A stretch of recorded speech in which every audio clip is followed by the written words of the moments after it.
Yo, listen up, this intro song. Listen close, cause it won't last long. So for my own voice, I must record. All sing together in one accord. Cannot use a proper mixer. This works fine, so I won't fix it. Kaboom! Die2Nite with the drizzle. What do you want? Oh, right. Another edition of the Chronicles of the Die2Nite Town of Dead Mansion of 1002 Deaths, featuring the Meta Coalition Apostle, Day 6. Yes, 1002 deaths, because Respects could not get back in time to come inside. Why? I'm not sure. His message was completely useless. One could only assume he was fighting off a horde of assassins in real life at the time. Just the same, thank you for the work you did, Respects. You will be missed, but not so much to warrant any further mentioning of you in the future. 186 zombies got pwned by our 274 defense, and we had a windy night to the north, according to our tower. Our well is bone dry. No tears for Respects, it seems. I loved you, bro, even though this heartless town didn't. I'm just incapable of crying. On our construction site today, we built the Uber Wall and the Screaming Saws. Why are they screaming? They saw your face! Okay, that's enough of that. Our epic little search tower is about to become level 5 tonight. How nice for it. And as always, one single person had to vote for something else.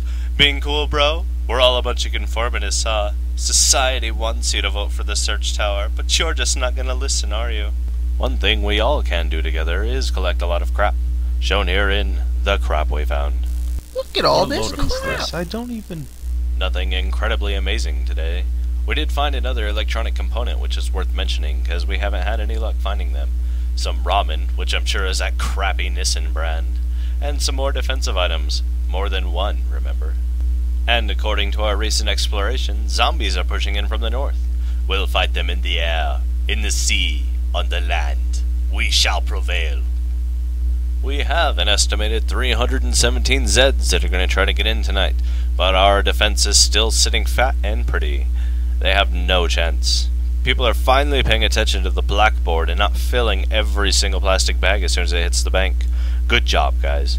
And as promised, I'm updating you on our RP threads. I won't show everything, but I'll try to give you a general idea of how we're doing this in case you want to try it in your own town.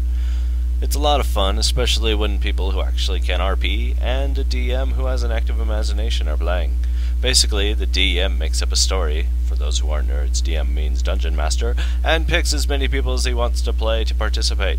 While it would be fun to have 8 people playing, keep in mind that you can only play if everybody is on at the same time, which doesn't happen very often. So, either picking few people or people in the same time zone would be ideal.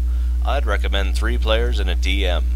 Moving on, the DM has to create attributes for players like strength and dexterity, and then decide what each one does for you. Strength, for example, determines your combat bonus in melee, inventory space, and strength-related checks, like if you have to lift somebody if they fell into a hole.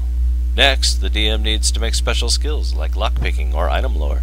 You can decide what each one does. After all the technical stuff is done, all that's left to do is enjoy the game. Here's a few examples of our battles. The DM rolls 1 6-sided die per point in the attribute that's being used. Like in a melee attack, the person would get 1 die for each point in strength. 3 strength, 3 dice. Simple. If you get 1 through 4, you fail the check and the DM decides your fate. If you get 5 to 6, you succeed. Double fails and double successes result in critical fails or critical successes, which do exactly what they sound like. The DM decides your fate here as well. When a zombie rolls to see if he hits, we usually use a 100-sided die, and the zombie needs a certain percent to hit. Like if you have a 50% dodge chance, the zombie would need to roll a 50 or higher to hit you. Most of the game can be decided on by the players or DM, but now you should have a general understanding on how it works. If you're a veteran nerd D&D player like me, you probably already knew all this and skipped it. On a related note, Obsidian has decided to try his hand at being a DM. He gathered a couple of followers, and is now leading them into hell. They seem to be doing okay so far. Their game is very similar to ours, but with a different story.